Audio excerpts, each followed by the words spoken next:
अस्सलामुअलैकुम, क्या हाल चाल है आप सबका। उम्मीद है कि आप सब बिल्कुल खैरियत से होंगे, मज़े में होंगे और अपने अपने घरों में खुशाबाद होंगे। मेरा आज रोज़ा था और मैं बना रही थी अपने लिए बहुत ही मज़ेदार सा ठंडा ठंडा बूंदी का रायता। तो मैंने सोचा आपके साथ भी इसकी रेसिपी शेयर कर देती हूँ। यहाँ पर सबसे पहले मैंने 1 टीस्पून के जितना ज़ीरा ले लिया था और इसको मैंने एक छोटे से पैन में डाल के ड्राई रोस्ट कर लिया था। ड्राई रोस्ट करने के बाद इसको थोड़ा सा ठंडा कर लेंगे और फिर हम इसको मोटा मोटा सा कूट लेंगे। बहुत ज़्यादा फाइन पाउडर नहीं करेंगे, मोटा मोटा दरदरा सा इसको हमने कूट लेना है। तो यहाँ पे ये ठंडा हो चुका था तो मैंने इसको कूट के रख लिया।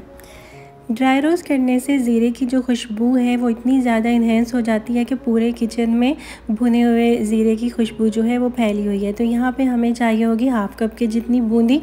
ये मार्केट वाली बूंदी है, आप इसको घर पे भी बना के इस्तेमाल कर सकते हैं। उसकी भी रेसिपी मैं आप लोगों के साथ इंशाल्लाह शेयर करूँगी।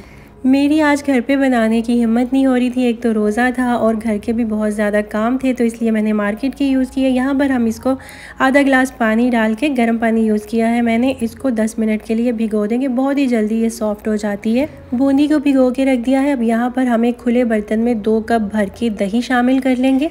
ये बूंदी का रायता बहुत ही ज़्यादा मज़े का बनता है। गर्मियों में तो ये और भी ज़्यादा टेस्टी लगता है। वैसे भी गर्मी इतनी ज़्यादा है कि कुछ भी खाने पीने का दिल नहीं करता। रोज़े में भी मुझे भूख बिल्कुल भी नहीं लग रही थी, बस प्यास लग रही थी, तो इसलिए मैंने सोचा कि कुछ ठंडा ठंडा हल्का फुल्का सा बना लूँ। अब यहाँ पर दही के अंदर हम 1 टीस्पून शुगर ऐड कर देंगे। पिसी हुई चीनी मैंने डाली है, आप रेगुलर भी डाल सकते हैं। और हाफ़ टीस्पून हम इसके अंदर काला नमक ऐड कर देंगे और 1 टीस्पून ये जो हमने ज़ीरा ड्राई रोस्ट करके कूट के रखा था वो इसके अंदर ऐड कर देंगे। थोड़ा सा हम इसके अंदर नमक डालेंगे, रेगुलर नमक अपने टेस्ट के मुताबिक। साथ ही हम इसमें शामिल कर देंगे 1 टीस्पून चाट मसाला। और अब इन तमाम चीज़ों को हम अच्छी तरह से मिक्स कर लेंगे। आप लोगों ने अगर अभी तक मेरे चैनल को सब्सक्राइब नहीं किया हुआ तो जाके मेरे चैनल को सब्सक्राइब कर लें और साथ में बने हुए बेल आइकॉन को भी प्रेस कर लें ताकि मेरी हर न्यू वीडियो सबसे पहले आपको मिल सके।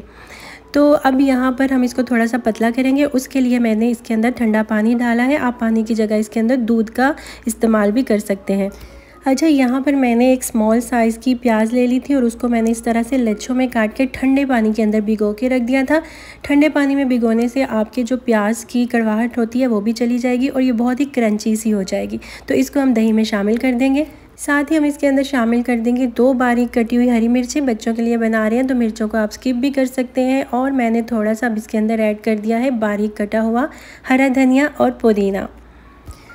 और इधर मैंने एक मीडियम साइज़ का आलू बॉईल करके उसको चॉप करके ठंडा होने के लिए रखा हुआ था ताकि ये रायते में ऐड करने से पहले अच्छी तरह से ठंडा हो जाए। और ये बिल्कुल ऑप्शनल है, अगर आप इसके अंदर ऐड करना चाहें इस रायते में तो आप डाल सकते हैं। आलू या कोई और सब्ज़ी भी आप डालना चाहें तो डाल सकते हैं, लेकिन अगर आप नहीं डालना चाहते तो इस रायते को आप बिल्कुल सिंपल भी बना सकते हैं। आलू डालने के बाद इनको अच्छी तरह से मिक्स कर देंगे। मेरा तो दिल चाह रहा था कि मैं इसके अंदर कद्दू भी ऐड करूं, लेकिन मैंने कद्दू का सालन बनाया हुआ था तो इसलिए फिर मैंने इस रायते में नहीं डाला। मैं दिखाती हूं आपको, ये देखें मैंने आज कद्दू का सालन बनाया था और ये मैंने रियाद में फ़र्स्ट टाइम बनाया है। तकरीबन 1.5 साल के बाद मैं कद्दू खा रही हूँ और बहुत ज़्यादा मेरा दिल कर रहा था और यहाँ पे मुझे अच्छा मिल ही नहीं रहा था। बहुत पके हुए कद्दू मिलते थे तो इसलिए मैं लेती ही नहीं थी। और साथ में ये मैंने चावल बॉयल किए हैं। ये लकीली मुझे हारा से पाकिस्तानी कद्दू मिल गए थे और मैंने इनको देसी घी में बनाया तो ये बहुत ही मज़े के बने हैं। चलिए जी, अब हम इस रायते को सर्विंग बाउल में निकाल लेंगे और फिर हम इसके अंदर शामिल करेंगे बूंदी जो कि हमने भिगो के रखी थी और ये बहुत ही अच्छी तरह से सॉफ्ट हो चुकी है और अच्छे से फूल भी गई है। आप चाहें तो इसको बिना भिगोए भी इस्तेमाल कर सकते हैं, कोई मसला नहीं है। ये रायते के अंदर भी अच्छे से खुद ही फूल जाती है। चलिए जी, अब यहाँ पर हम बूंदी को अच्छी तरह से स्क्वीज़ करके ताकि इसका जो पानी है वो निकल जाए और फिर हम इसको रायते के अंदर शामिल कर देंगे। तो इसी तरह सारी बूंदी मैंने अच्छे से स्क्वीज़ करके उसका पानी निकाल के रायते के अंदर डाल दी है। अब हम इसको मिक्स कर लेंगे।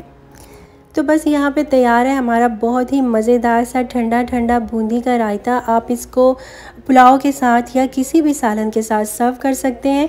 थोड़ा सा इसको ऊपर से बूंदी के साथ गार्निश कर देते हैं और कुछ पुदीने के पत्ते लगा देते हैं ताकि इसका प्यारा सा लुक आ जाए।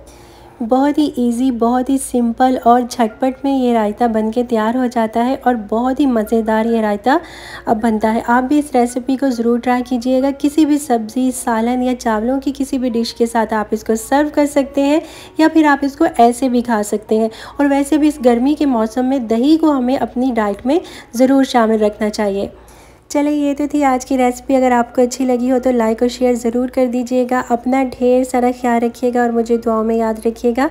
इंशाल्लाह मिलते हैं फिर किसी और इजी और सिंपल सी रेसिपी के साथ। तब तक के लिए अल्लाह हाफिज़।